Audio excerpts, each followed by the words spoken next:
Alhamdulillah hari ini kalian dalam keadaan baik-baik saja ya. Apakah kalian sudah sarapan? Sudah. Kalau sudah biasanya tenaganya juga semangat. Iya, semangat ya. Coba ini pengen tahu kalian itu semangat atau tidak? Semangat pagi.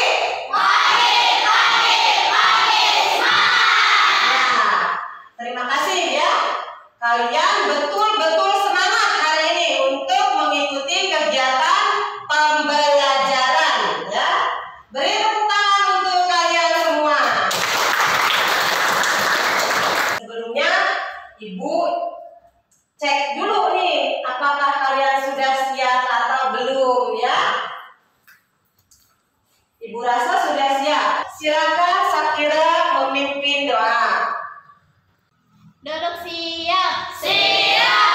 Sebelum belajar, marilah berdoa menurut keagamaan kepercayaan masing-masing. Berdoa dimulai. Selesai. Ucapkan salam. Assalamualaikum warahmatullahi wabarakatuh. Waalaikumsalam warahmatullahi wabarakatuh. Sebelumnya Ibu absen terlebih dahulu ya. Angelina Putri, Anita Putri, Muhammad Rama, Najwa Setiaulia, Talita Natasha Damayanti, Widya Handayani. Berarti hadir semua ya? Ya. Ya. Baik, anak-anak. Sebelumnya boleh berdiri. Minta kalian berdiri ya. Mari kita bersama-sama menyanyikan lagu apa namanya judulnya Rayuan Bola.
kembali anak-anak.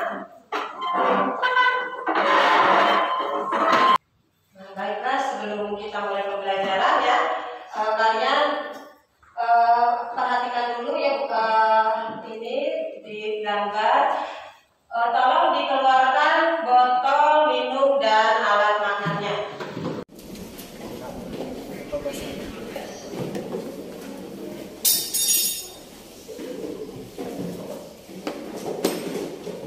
Ada yang tidak bawa alat makan dan minum? Siapa yang tidak bawa? Fajar ada nak bawa botol minum? Lupa botol minumnya. Oh, udah bisa kok ya, nanti dilajin ya. Ya baik, ini ya kenalkan dulu mengenai dalam rangka membentuk SDM unggul yang memiliki kompetensi global dan berperilaku sesuai nilai-nilai Pancasila, Kemendikbud berupaya membentuk profil pelajar Pancasila. Apa itu profil pelajar Pancasila? Disimak ya. Ada 6 karakter yang harus kita aplikasikan dalam kehidupan sehari-hari sebagai pelajar sepanjang hayat. 1. Beriman, bertakwa kepada Tuhan Yang Maha Esa, dan berakhlak mulia. 2. Mandiri. 3. Bernalar kritis. 4. Berkebinekaan global. 5. Gotong royong. 6. Dan terakhir adalah kreatif. Nah, keenam elemen ini harus banget kamu aplikasikan dalam hidup kamu agar menjadi satu kesatuan yang saling mendukung dan berkesinambungan satu sama lain. Dik, kata ibu, kamu mau jadi profil pelajar Pancasila ya? Iya dong ya. Berarti kamu tahu dong aspek untuk menjadi profil pelajar Pancasila? Aspek atau nilai untuk menjadi pelajar sepanjang hayat ada 6. Pada nilai beriman, bertakwa kepada Tuhan Yang Maha Esa dan berakhlak mulia, pelajar Indonesia harus memahami beberapa nilai akhlak, yaitu akhlak beragama, akhlak pribadi, akhlak kepada sesama manusia, akhlak kepada alam, dan akhlak bernegara. Beberapa akhlak ini sudah pasti sering kita praktekkan dalam kehidupan sehari-hari ya, seperti taat beribadah, menghormati orang yang lebih tua, menghargai perbedaan, taat pada kewajiban sebagai warga negara Indonesia, dan masih banyak lagi. Berkebinekaan global. Di era globalisasi, profil pelajar Pancasila juga harus bisa beradaptasi dengan budaya lain tanpa melupakan budaya bangsa dan identitasnya. Dalam hal ini, termasuk mengenal dan menghargai berbagai budaya, mampu berkomunikasi dan mengenal keunikan masing-masing budaya, dan mampu memanfaatkan pengalaman berkebinekaan agar menghargai dan menghormati budaya lain. Gotong royong. Elemen yang satu ini pasti sudah sangat melekat pada kehidupan sehari-hari ya, bukan hanya sekedar bekerja bersama dengan orang lain. Gotong royong yang baik adalah selalu bersikap positif untuk berkolaborasi dan bekerja sama, peduli dan menghargai pendapat orang lain, peka terhadap lingkungan sekitar, serta mau berbagi segala hal yang bisa mencapai keberhasilan bersama. Gambaran sebagai profil pelajar Pancasila yang selanjutnya adalah mandiri. Walaupun terdengar mudah dan sudah merasa menjadi bagian dalam diri, ternyata mandiri yang baik, salah satunya yaitu sadar atas kemampuan dirinya, bisa mengendalikan emosi, dan tahu apa yang diperlukan untuk pengembangan dirinya. Tak hanya itu, pelajar Indonesia yang mandiri juga mampu mengatur pikiran dan perasaannya untuk mencapai sebuah tujuan. Bernalar kritis. Profil pelajar Pancasila juga harus bisa mengolah informasi yang diterima secara objektif, kemudian menganalisa, mengevaluasi, baru menerapkan informasi tersebut. Contoh yang sangat mudah, kita harus memiliki keingintahuan yang tinggi. Saat menerima informasi, kita harus menganalisis secara kritis sebagai dasar mengambil keputusan. Elemen yang terakhir, kreatif. Mampu memodifikasi atau menghasilkan sesuatu yang orisinil serta bermanfaat merupakan cerminan pelajar Pancasila yang kreatif. Hal sederhana yang bisa kita praktekkan yaitu dengan tidak malu untuk mengutarakan ide-ide baru. Bukan cuma itu, menghasilkan sebuah karya yang bermanfaat untuk sekitar juga harus kita lakukan. Dari keenam aspek itu, adik udah lakukan semua kan ya? Iya, Dik. Siapa dulu dong yang ngajarin? Ayah. Pesan ayah, keenam aspek itu harus kamu praktekkan dan aplikasikan dalam kehidupan sehari-hari, agar karakter profil pelajar Pancasila ini akan selalu melekat dalam kepribadian generasi muda Indonesia. Baik. Baik, Ayah. Jadilah pelajar Indonesia yang menjunjung tinggi nilai-nilai Pancasila. Nah, itu tadi yang mengenai profil pelajar Pancasila.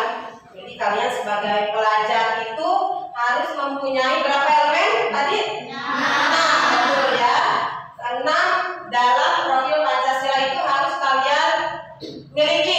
Jadi tidak hanya sekedar kalian belajar datang berangkat dari rumah ke sekolah hanya untuk belajar, tapi tidak memiliki ke-6 elemen tersebut. Jangan cuma karena kalian hanya ingin mendapatkan uang jajan dari orang tua asal datang ke sekolah, tapi tidak memiliki ke-6 elemen yang ada dalam profil pelajar Pancasila ya. Baik, sebelum pembelajaran dimulai, nah ini ada kesepakatan kelas yang harus kalian sepakati tentunya ya. Yang pertama, bisa dibaca? Ya, silakan baca.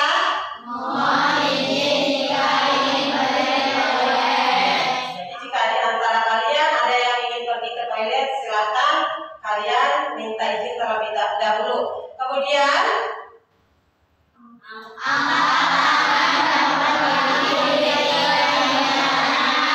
jika di antara kalian ada yang ingin bertanya, angkat dulu tangannya. Kemudian setelah ibu persilakan untuk bertanya ya, baru kalian ajukan pertanyaan. Dan yang terakhir, kesepakatannya apa?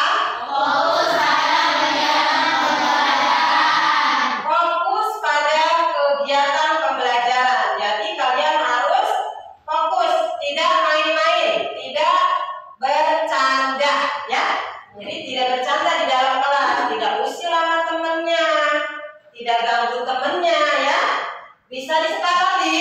Bisa.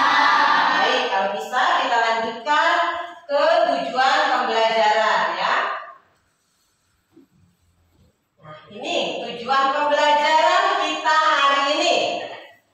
Apa sih tujuan kita belajar hari ini?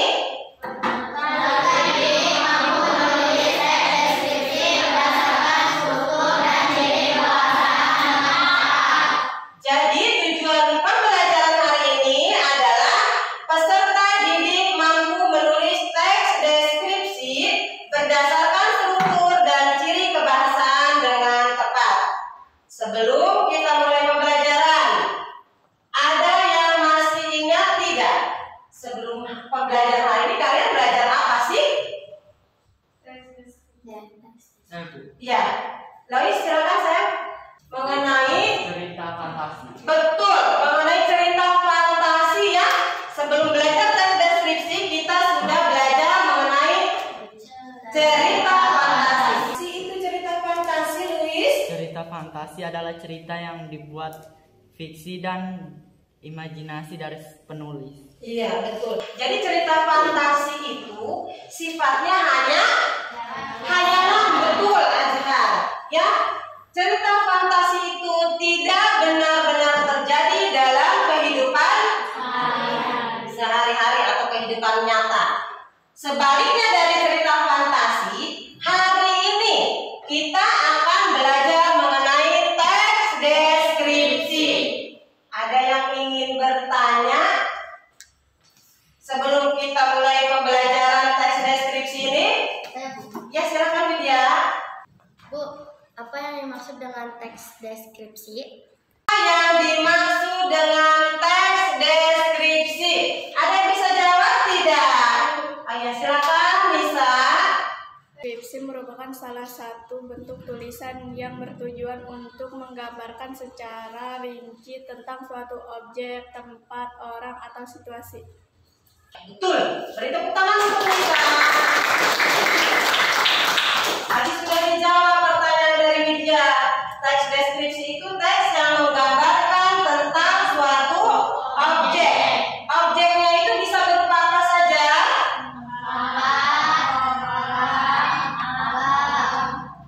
Ya. Manusia bisa kan? Bisa.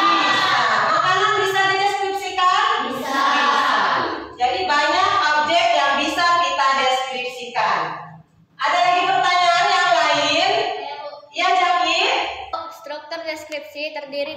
saja? Teks deskripsi katanya terdiri dari apa saja? Iya. Siapa Angel yang nanya? Ya, Angel silakan jawab. Struktur deskripsi terdiri dari 4 bagian: 1. Judul, 2. Identifikasi, 3. Deskripsi, 4. Komposisi. Tepuk tangan buat Angel. Tadi jawaban yang diberikan Angel untuk pertanyaan dari Jaki. Baik, kita bahas materi hari ini yaitu teks deskripsi. Ya. Kita akan belajar mengenai teks deskripsi mata pelajaran Bahasa Indonesia kelas 7 Kurikulum Merdeka. Sebelum masuk ke materi, saya memiliki gambar salah satu objek bersejarah yang ada di Indonesia. Kira-kira apa nama dari objek yang ada pada Selandia itu? Candi Prambanan. Apakah kalian pernah mendengar atau berkunjung ke Candi Prambanan? Bisakah kalian memberikan contoh deskripsi singkat Candi Prambanan berdasarkan gambar yang ada pada Selandia? Contoh deskripsi singkat. Candi Prambanan terletak di Kabupaten Klaten, Jawa Tengah. Candi dengan pemandangan indah dan asri itu dibangun sekitar abad 9. Sekarang, coba perhatikan gambar lagi. Kemudian, berikan contoh lain pendeskripsian singkat mengenai Candi Prambanan. Dengan berusaha mendeskripsikan Candi Prambanan, Sobat Literasi secara tidak langsung telah belajar mengenai teks deskripsi. Lantas, apa sih sebenarnya teks deskripsi? Teks deskripsi adalah teks yang mendeskripsikan objek secara terperinci dan konkret supaya pembaca benar-benar memiliki gambaran nyata terhadap suatu hal. Sebagai catatan tambahan, terdapat beberapa objek yang bisa dijadikan alternatif dalam menulis teks deskripsi. Contoh objek yang pertama adalah kuliner Nusantara. Kuliner atau makanan-makanan yang ada di Indonesia, misalnya ada ingkung, gudeg, pecel, nasi goreng, dan lain-lain. Kemudian yang kedua ada bangunan bersejarah. Ada banyak bangunan bersejarah yang ada di Indonesia. Misal saja Masjid Raya Baitur Rahman yang ada di Aceh, Keraton Kasunan Surakarta, Candi Borobudur, dan tentunya Candi Prambanan. Objek yang ketiga adalah kebudayaan dan benda-benda peninggalan.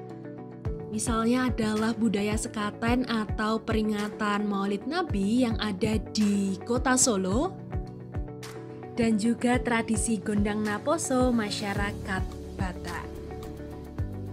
Kita berlanjut. Ya, setelah tadi kalian memperhatikan ini penjelasan tentang teks deskripsi. Nah, pada kesempatan hari ini Ibu minta kalian untuk mendeskripsikan sesuatu. Sebelumnya, tadi kita sudah menyanyikan lagu yang berjudul Rayuan Pulau Kelapa. Nah, itu tidak semata-mata untuk dinyanyikan saja oleh kalian, tetapi dalam syair tersebut itu merupakan pendeskripsian dari satu objek. Betul. Nanti Ibu minta masing-masing dari kelompok ini kalian berdiskusi. Di antara kalian berempat ini sudah pernah ke tempat wisata mana saja?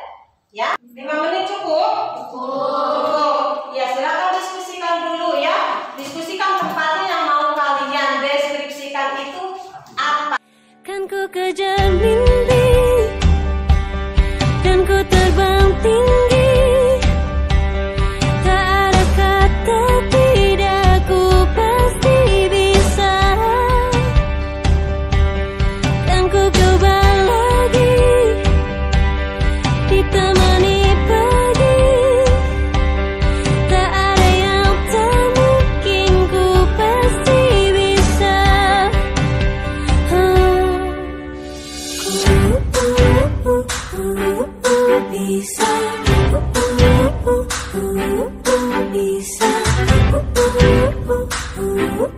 bisa. Terkadang kita lupa dunia ini tak akan selamanya menunggu kita menaklukkan ragu beranikan.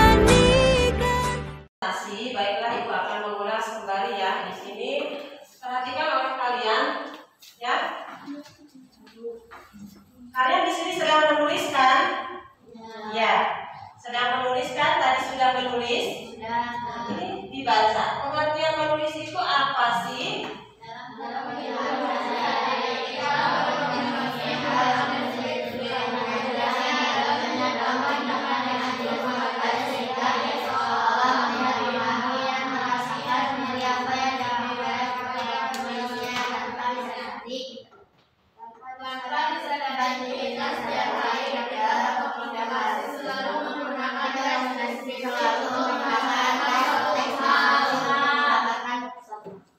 Jadi tanpa disadari katanya sebenarnya itu kita setiap berkomunikasi itu sering kali mendeskripsikan sesuatu ya. Nah, kemudian ya di sini ada lagi. Nah, teks deskripsi yang sekarang kalian buat. Ya, pengertiannya di sini dijelaskan bahwa teks deskripsi adalah apa? Menuliskan sesuatu sesuai dengan keadaan sebenarnya sehingga pembaca dapat melihat benar dan merasakan apa yang dilukiskan itu sesuai dengan nulisnya. Teks deskripsi.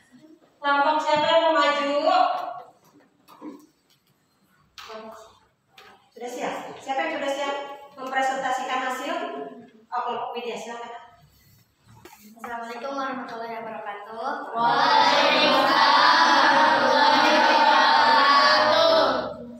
Perkenalkan, saya dari program kelompok 4. Di sini saya akan mendeskripsikan taman wisata yang berjudul Taman Marga Satwa Ragunan.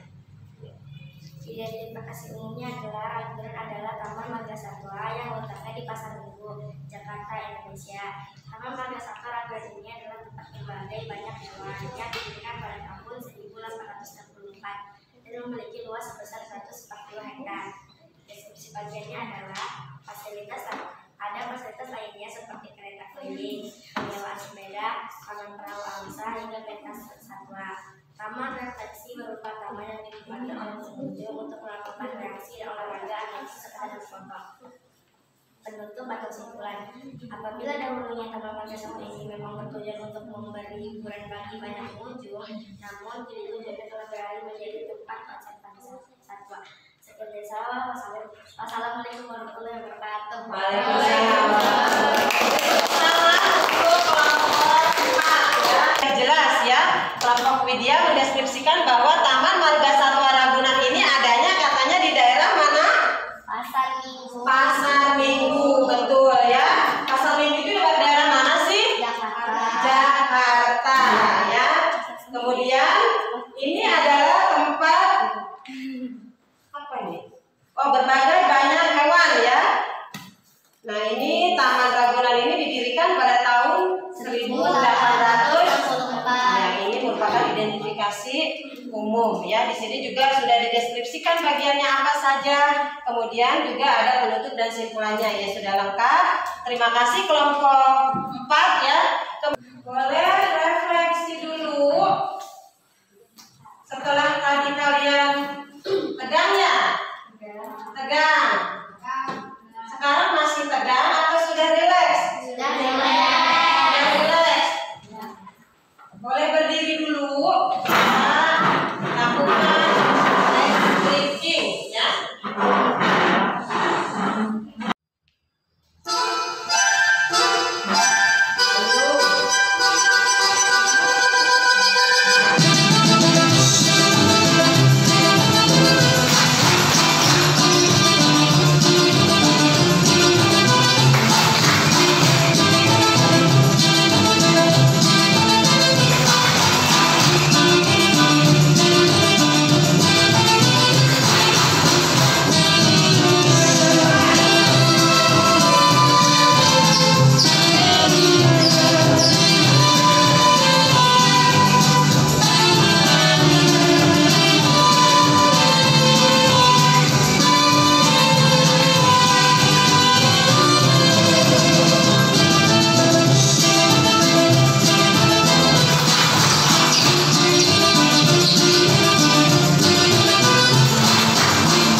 ya sekarang ya, sudah fresh.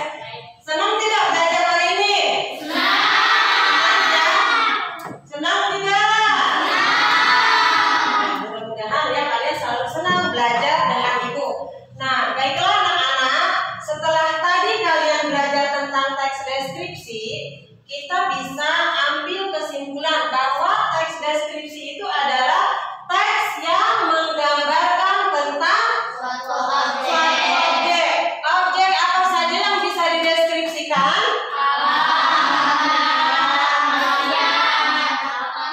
Ya, betul. Yang terakhir makanan itu bisa juga dideskripsikan. Ya, ya. Pembelajaran berikutnya kita akan kembali belajar mengenai teks prosedur. Ya. Sudah selesai hari ini belajarnya. Silakan kalian bereskan bukunya, alat tulisnya.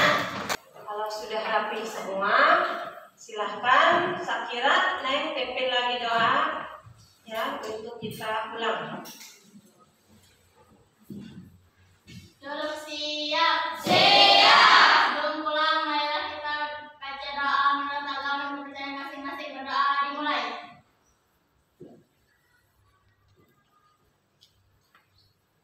Selesai. Ucapkan salam.